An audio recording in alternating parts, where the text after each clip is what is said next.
The sun was shining bright that afternoon, and Sarah was walking slowly down the rich neighborhood street. Her belly was very big because she was going to have a baby soon. She was carrying a basket of ripe plantain on her head. Fresh plantain, sweet plantains for sale, Sarah called out loudly. Sarah was very tired. Her feet were swollen and her back was hurting, but she needed to sell the plantains to get money for food. She had been working for hours under the sun. Sarah was thinking about her mother while she was working. Her mother had died 9 months ago from cancer. Sarah had tried everything to save her, but the hospital's bills were too much. She had no family left and no one to help her. The baby was moving a lot inside her belly. Sarah put her hands on her stomach and whispered, "Soon, little one, we will find a safe place for you." But then something happened. Sarah felt a sharp pain in her belly. Water started flowing down her legs and onto the hot pavement. "Oh no!" Sarah cried out. "Not now! Please, not now!" Sarah was in terrible pain. She dropped her basket of plantain and they rolled everywhere on the street. The contractions were getting stronger and stronger. She couldn't walk anymore. Sarah looked around desperately for help. She was standing right outside a huge mansion with golden gates. The house was bigger than anything she had ever seen. Beautiful flowers were growing in the garden. "Help me!" Sarah screamed. "Please, someone help me!" The pain was so bad that Sarah fell down on the ground right in front of the mansion gate. She was crying and holding her belly. The baby was coming whether she was ready or not. Inside the mansion, Marcus Reed was having lunch on his terrace. He was one of the richest men in the city. He owned hotels, restaurants, and many other businesses. But today, he was feeling bored and lonely. Marcus heard someone screaming outside. He walked to his window and saw a young woman lying on the ground near his gate.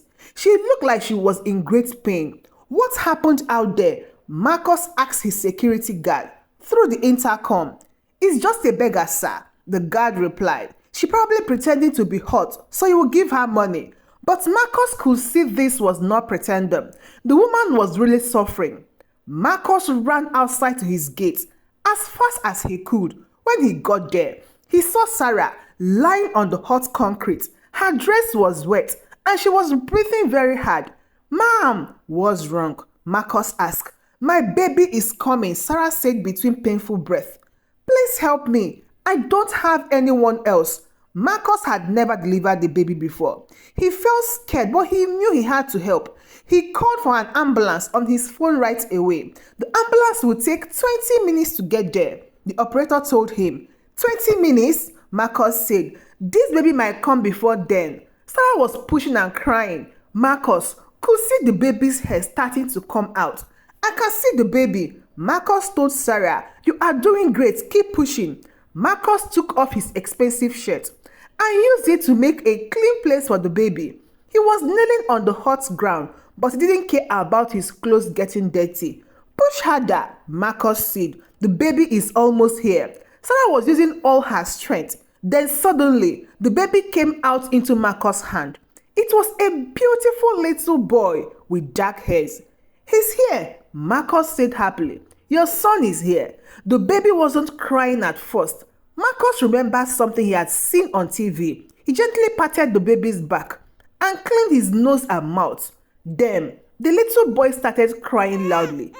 "Thank God," Sarah whispered. She was very weak, but she was smiling. Marcus wrapped the baby in his shirt and gave him to Sarah. She held her son close to her chest and started crying tears of joy. "Thank you," Sarah said to Marcus. "You saved my baby's life." The ambulance was coming down the street. Marcus could hear the sirens getting closer. "What's your name?" Marcus asked Sarah. "Sarah," she replied. "Sarah Johnson."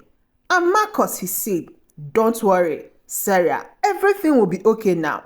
But then Sarah looked at Marcus more closely. Something about his face seemed familiar to her. "Wait," Sarah said quietly. I think I know you." Marcus looked confused. I don't think we've ever met before. 9 months ago, Sarah whispered. The Continental Hotel. You were at the bar drinking whiskey. You looked very sad that night. Marcus felt his heart stopped. He remembered that night very clearly. He had just signed his divorce paper and he was drinking to forget his problems. There had been a young waitress who was very kind to him. You were the waitress? Marcus said with a shock in his face. Yes, Sarah said. And this baby? He might be your son. At the hospital, the doctors were taking care of Sarah and the baby. Marcus was walking back and forth in the waiting room. His mind was full of memories from that night 9 months ago. He remembered being very drunk and very sad. His wife had just left him for another man. He felt like his whole world was falling apart. The young waitress had been so kind to him. She had listened to his problem and made him feel better. When her shift ended, she had seemed sad about something too. I need money for my mother's medicine, she had told him. She's very sick with cancer. Marcus had offered to pay her well if she would spend the night with him. He was lonely and she needed money. It seemed like they could help each other. But now, Marcus felt terrible. About that night, he realized he had taken advantage of a desperate young woman.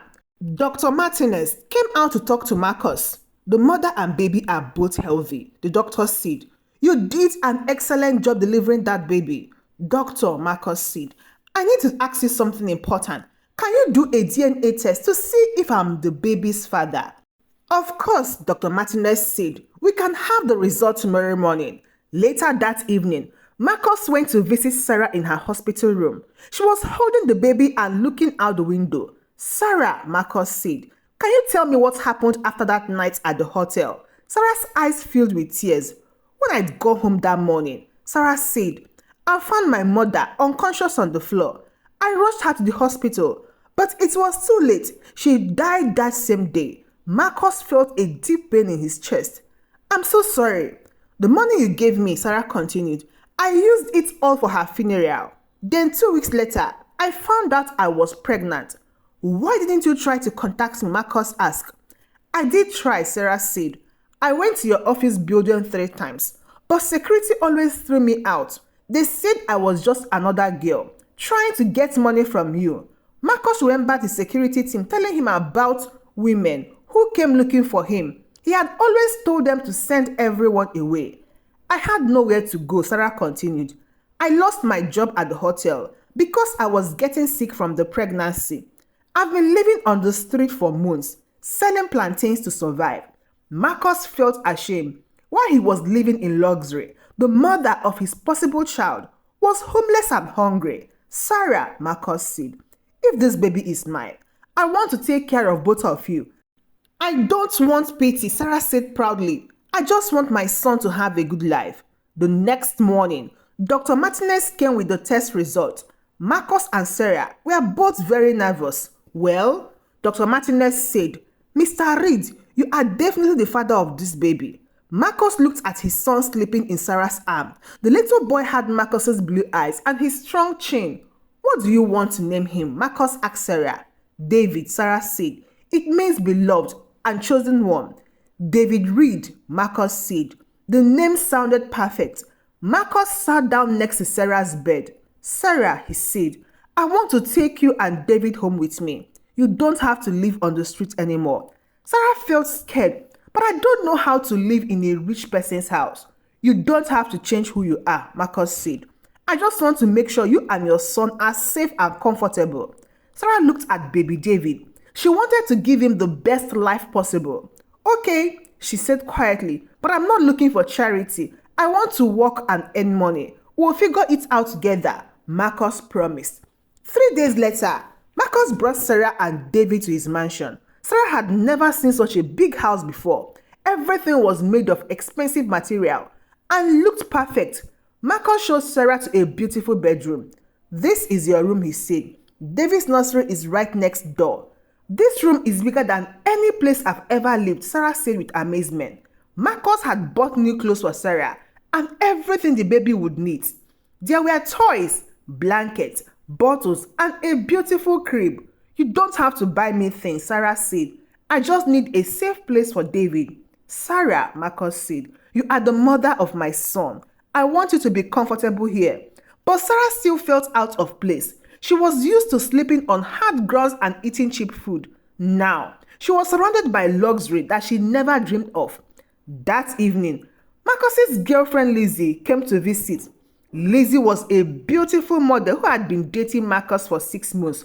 She was tall, blonde, and always wore expensive designers' clothes. When Lizzie saw Sarah holding baby David, her face turned angry. Marcus, Lizzie said coldly, who is this woman? And why is she living in your house? Lizzie, Marcus said carefully, this is Sarah. She is the mother of my son. Lizzie's mouth dropped open. Your son? What are you talking about? Marcus explained what had happened. He told Lizzie about the night at the hotel, about finding Sarah giving birth outside his gate, and about the DNA test. So you are telling me, Lizzie said with anger, that you had a one-night stand with this beggar, and now she's living in our house. This is my house, Marcus said firmly, and Sarah is not a beggar. She's the mother of my child. Lizzie looked at Sarah with disgust. Look at her, Marcus. She doesn't belong here. Send her away and just pay child support. I'm not sending my son away, Marcus said, and I'm not sending Sarah away either. Lizzie was so furious. She had been planning to marry Marcus and become a billionaire's wife. Now, this homeless girl was ruining everything. Fine, Lizzie said, but don't expect me to be nice to her. After Lizzie left, Sarah felt very uncomfortable. Marcus, Sarah said, maybe I should find my own place. I don't want to cause problem between you and your girlfriend. No, Marcus said, you and David belong here. Lizzie will have to accept it. But Sarah could see that this was going to be very difficult. Over the next few weeks, Sarah was trying to adjust to living in the mansion. She woke up early every morning to take care of David. She fed him, changed his diapers, and sang him lullabies. Marcus was working long hours at his office, but he always came home to spend time with David. He was learning how to be a father, and he loved holding his son. Sarah was teaching herself how to use the fancy kitchen appliances. She cooked simple meals because that's what she knew how to make. But Marcus always said her food tastes better than the expensive meals from restaurants. You don't have to cook for me, Marcus told Sarah. We have staffs who can do that. I like cooking, Sarah said. It makes me feel useful. But Lizzie was making life very hard for Sarah. Every time she visited, she said mean things. Marcus, Lizzie would say when Sarah wasn't around. That woman is just using you. She probably got pregnant on purpose to trap a rich man. That's not true, Marcus will reply. Sarah didn't even know who I was when I found her. But Lizzie kept trying to turn Marcus against Sarah. Even though Marcus said he only cared about taking care of his son, he started doing small things for Sarah. When Sarah was tired from staying up all night with the baby, Marcus would bring her coffee in the morning. When she looked sad, he would ask her what was wrong. One day, Marcus found Sarah crying in the garden while David was sleeping. What's the matter? Marcus asked, sitting down next to her. I miss my mother, Sarah said. She would have loved to meet her grandson. Marcus put his hand on Sarah's shoulder. Tell me about her. Sarah smiled through her tears. She was the strongest person I know. She worked 2 jobs to take care of me after my father left. Even when she was sick with cancer, she was more worried about me than about herself. She sounds like an amazing woman, Marcus said. David is lucky to have her genes. I just wish she could see that her sacrifice wasn't for nothing, Sarah said. She died trying to get better. Marcus felt his heart breaking for Sarah. He was starting to see her not just as the mother of his son, but as a brave woman who has suffered a lot. Sarah, Marcus said, your mother would be very proud of you. You are raising David with so much love. That night, Marcus couldn't stop thinking about Sarah's story. He was beginning to feel something he hadn't expected. As the weeks passed, Marcus found himself looking forward to coming home from work, not just to see David, but to see Sarah too. He loved watching Sarah with their son. She was so gentle and patient. When David cried, she always knew exactly what he needed. When he smiled, her whole face lit up with joy. Sarah was also learning about Marcus's world. She started reading business magazines and asking questions about his companies. "You don't have to pretend to be interested in my work," Marcus told her one evening. "I'm not pretending," Sarah said. "I want to understand your life. Maybe someday I can help you with something." Marcus was impressed by how smart Sarah was. She had never gone to college, but she understood people and problems in ways that his educated employees didn't. One night, David was crying and wouldn't stop. Sarah had tried everything: feeding him, changing him, singing to him. She was exhausted and frustrated. Marcus came into the nursery and found Sarah crying along with the baby. "I don't know what's wrong with him," Sarah said. "Maybe I'm a terrible mother." "You are not a terrible mother," Marcus said gently. He took David from Sarah's arm and walked around the room, bouncing him softly. Slowly, David stopped crying and fell asleep. "How did you do that?" Sarah asked with amazement. "Sometimes babies just need a change of arms," Marcus said with a smile. As he handed David back to Sarah, their hands touched. Both of them felt something electric pass between them. Lizzie could see that Marcus was getting closer to Sarah. She was becoming desperate to get rid of them. One day, when Marcus was at work, Lizzie came to the mansion. She found Sarah in the kitchen making lunch. "We need to talk," Lizzie said coldly. "What about?" Sarah asked. "About you leaving," Lizzie said. "Marcus doesn't love you. He's just being responsible about the baby. But he loves me." Sarah felt hot, but she tried to stay strong. "That's between Marcus and you," Sarah said. "I'm not trying to take him away from anyone." "Good," Lizzie said. "Then you won't mind taking the money and disappearing." Lizzie put a check on the table. It was for $100,000. "Take this money and leave," Lizzie said. "Don't contact Marcus again. I will make sure he sends child support, but stay out of our lives." Sarah looked at the check. It was more money than she had ever seen in her entire life. With that money, she could rent a nice apartment and take care of David properly. But something inside her said it was wrong. "I can't take this," Sarah said, pushing the check back to Lizzie. "Why not?" Lizzie asked angrily. "Isn't money what you wanted?" "No," Sarah said firmly. "I want David to know his father. And I won't let you buy me off." Lizzie's face turned red with anger. "You will regret this," she said. "I will make sure Marcus sees what you really are." The next week, Lizzie put her evil plan into action. She knew that Marcus kept cash in a safe in his home office. She also knew the combination because she had watched him open it before. When Marcus was at work and Sarah was upstairs with David, Lizzie came to the house. She told the staff that Marcus had asked her to get some papers from his office. Lizzie went into Marcus's office and opened the safe. She took out $5,000 in cash. Then she hid the money in Sarah's room, inside a drawer with her clothes. That evening, when Marcus came home, Lizzie was waiting for him. "Marcus," she said with a fake smile, "I think you need to check your safe. I think some money might be missing." "What do you mean?" Marcus asked. "Just check," Lizzie said. "I hope I'm wrong though. But I think you have a thief in the house." Marcus went to his office and opened the safe. He counted the money inside. $5,000 was definitely missing. "Someone has been in my safe," Marcus said with surprise. "Oh no," Lizzie said, pretending to be shocked. Who could have done such a thing? Marcus felt confused and hurt. Only a few people knew the combination to his safe. Sarah didn't know it, but maybe she had watched him open it. "Maybe we should search the house," Lizzie suggested, "just to be sure." Marcus didn't want to believe that Sarah would steal from him, but the money was definitely gone and he had to find out what happened.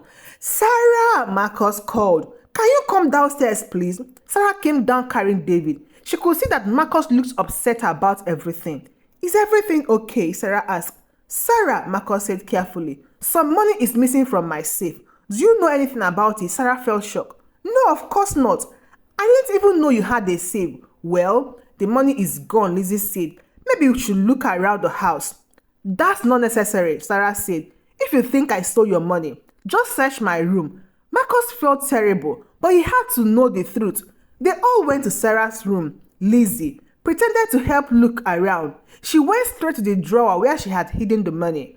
What's this? Lizzie said, pulling out the stack of cash. Sarah's face went white with shock. I don't know how that got there. I swear, I didn't take that money. Marcus felt like his heart was breaking. He had started to trust Sarah and maybe even love her, but the evidence was right in front of him. Sarah, Marcus said sadly, how could you do this? I trusted you. Marcus, please, believe me, Sarah said with tears in her eyes. I didn't steal anything. Someone put that money in my room. Who would do that? Marcus asked. Sarah looked at Lizzie, who was smiling secretly. I think Lizzie put it there, Sarah said. That's ridiculous, Lizzie said angrily. Why would I frame you? Because you want to get rid of me, Sarah said. Marcus, you didn't know what to believe. The money was in Sarah's room, but her reaction seemed genuine. Sarah, Marcus said, I think you should pack your things and leave. What about David? Sarah asked desperately. David can stay here, Marcus said. I will take care of him. Sarah felt like her world was falling apart. You can't take my son away from me. If you're a thief, then you are not fit to be a mother, Lizzie said cruelly. Sarah was crying hard now. Marcus, please. I know this looks bad, but I'm innocent. Don't separate me from my baby. Marcus felt torn. Part of him wanted to believe Sarah, but the evidence was clear. I need time to think, Marcus said. Sarah, you can stay tonight, but tomorrow you need to leave. That night, Sarah couldn't sleep. She held David close to her chest and cried quietly. She couldn't believe that someone would be so evil as to frame her for theft. Meanwhile, Lizzie was feeling very proud of herself. Her plan had worked perfectly. Soon, Sarah would be gone and she would have Marcus all to herself. But what Lizzie didn't know was that Marcus' security camera recorded everything that happened in the house. The next morning, Marcus was getting ready to ask Sarah to leave. But first, he decided to check his security camera to see if they had recorded anything. Marcus went to his security room and started looking through the videos from the previous week. He watched footage from different cameras around the house. Then he saw something that made his blood run cold. On the camera, the hallway near his office, Marcus saw Lizzie going into his office when no one else was home. She was carrying something when she went in, but her hands were empty when she came out. Then Marcus watched the camera that showed the upstairs hallway. He saw Lizzie going into Sarah's room. When she came out, she looked around to make sure no one was watching. Marcus felt sick to his stomach. Lizzie had framed Sarah for theft. She had stolen his money and planted it in Sarah's room to make her look guilty. Marcus ran upstairs to find Sarah. She was packing her clothes while David slept in her crib. Sarah, stop packing, Marcus said urgently. Marcus, please don't make this harder than it has to be, Sarah said without looking at him. Sarah, look at me, Marcus said gently. I know you didn't steal the money. Sarah looked up with surprise. What? I checked the security camera, Marcus said. I saw Lizzie plant the money in your room. Sarah started crying again, but this time there were tears of relief. You believe me? She asked. I'm so sorry I doubted you, Marcus said. I should have trusted you from the beginning. Marcus called Lizzie and asked her to come to the house immediately. When she arrived, she was smiling and happy. Did you get rid of that little thief? Lizzie asked. Yes, Marcus said calmly. I got rid of the thief. Lizzie, you are under arrest. Lizzie's face went white. What are you talking about? Marcus showed her the security camera on his laptop. Lizzie watched herself stealing the money and planting it in Sarah's room. I can explain, Lizzie said desperately. There is nothing to explain, Marcus said. You are a liar and a thief. You tried to destroy an innocent woman and separate a mother from her child. The police arrived and arrested Lizzie. As they put handcuffs on her, she was screaming at Marcus. You will regret this, Lizzie yelled. That beggar will never love you the way I do. Good, Marcus said calmly, because I don't want the kind of love that comes with lies and cruelty. After the police took Lizzie away, Marcus went to find Sarah. She was in the garden with David, sitting under a tree. It's over, Marcus told her. Lizzie is gone forever. I'm so sorry you had to go through that because of me, Sarah said. You have nothing to apologize for, Marcus said. I'm the one who should be sorry. I should have protected you from her.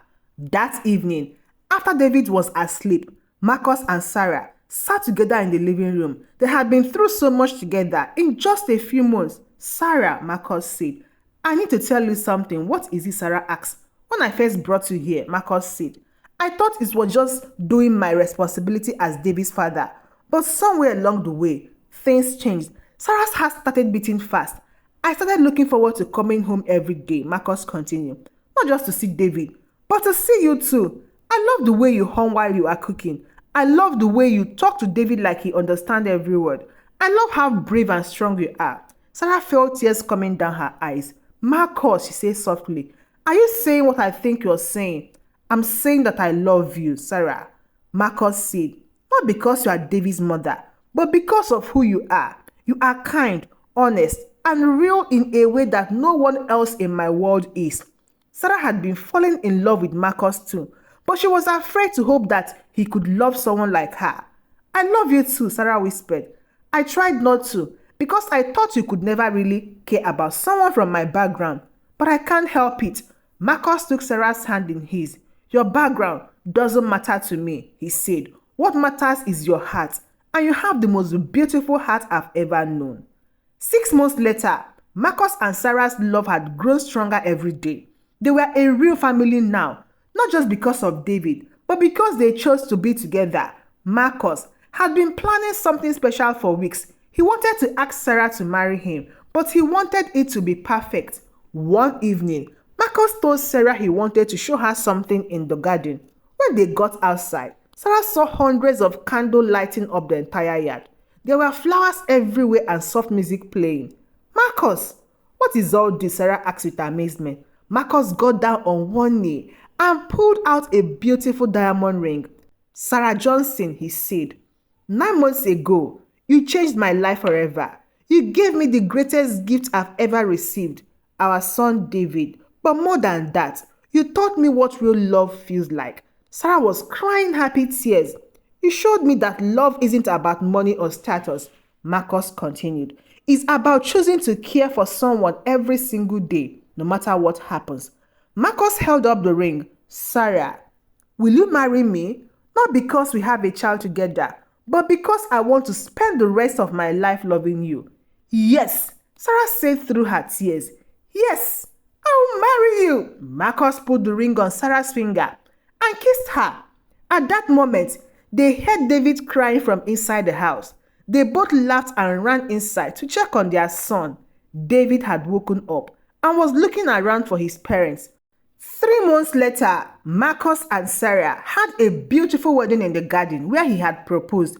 It wasn't a huge fancy wedding, but it was perfect for them. Sarah wore a simple white dress that made her look like an angel. Marcus wore a black suit and couldn't stop smiling. David was there too, wearing a tiny little tuxedo. He was walking now and kept trying to grab the flowers. Marcus had invited all his business associates and friends. At first, some of them were surprised that he was marrying someone who used to be homeless. But when they met Sarah and saw how happy Marcus was, they all welcomed her warmly. Sarah had invited the people from the homeless shelter where she used to get meals. They were so proud to see her happy and successful. When the minister asked if they would love and honor each other, both Marcus and Sarah said, I do, with tears in their eyes. You may kiss the bride, the minister said. When Marcus kissed Sarah, everyone cheered. David clapped his little hands and laughed. After the ceremony, Marcus gave a speech. A year ago, he said, I thought I knew what wealth meant. I thought it was about money and possession. But Sarah taught me that real wealth is having people who love you no matter what. Sarah also gave a speech. I used to think that rich people and poor people lived in different worlds, she said. But love builds bridges between all worlds. Marcus didn't just give me a home, he gave me hope. 5 years after that sunny day, when David was born outside the mansion gate, the rich family was happier than ever. David was now a smart, kind little boy who loved both his parents very much. He was learning to read and always asked Marcus to tell him stories about business and asked Sarah to tell him stories about being brave. Sarah has started a foundation to help homeless pregnant women. She used Marcus's money to create safe houses where women could stay while they waited for their babies to be born. She also provided job training and education. I never wanted another woman to go through what I went through, Sarah told the newspaper reporters who interviewed her about her work. Marcus was very proud of Sarah's foundation. than any business deal he had ever made. He loved watching her help other people who were struggling. One evening, as they were all sitting together on their living room couch, David was playing with his toys on the floor. "Mommy," David said, "tell me the story again about how you and Daddy met." Sarah and Marcus looked at each other and smiled. "Well," Sarah said, "it was a very sunny day and Mommy was walking down the street selling plantains." "And then what happened?" David asked, even though he had heard the story many times. "Then you decided it was time to be born," Marcus said, "right outside our front gate. And Daddy helped deliver me," David said excitedly. "That's right," Sarah said, "and that's how we became a family. But the best part," Marcus added, "is that we stayed a family because we learned to love each other." David smiled and climbed up onto the couch between his parents. "I love our family," he said. "We love our family too," Sarah and Marcus said together. And they all lived happily ever after, not because their life was perfect, but because they faced every challenge together with love, trust, and hope for the future. This story reminds us that love can bloom in the most unexpected places and that our past doesn't determine our future. It shows us that real wealth comes not from what we own, but from the people we chose to love and who choose to love us back. Thank you so much for watching, and please don't forget to share this story with your family and your friends who might love to see them. Till I see you again in my next story. Goodbye.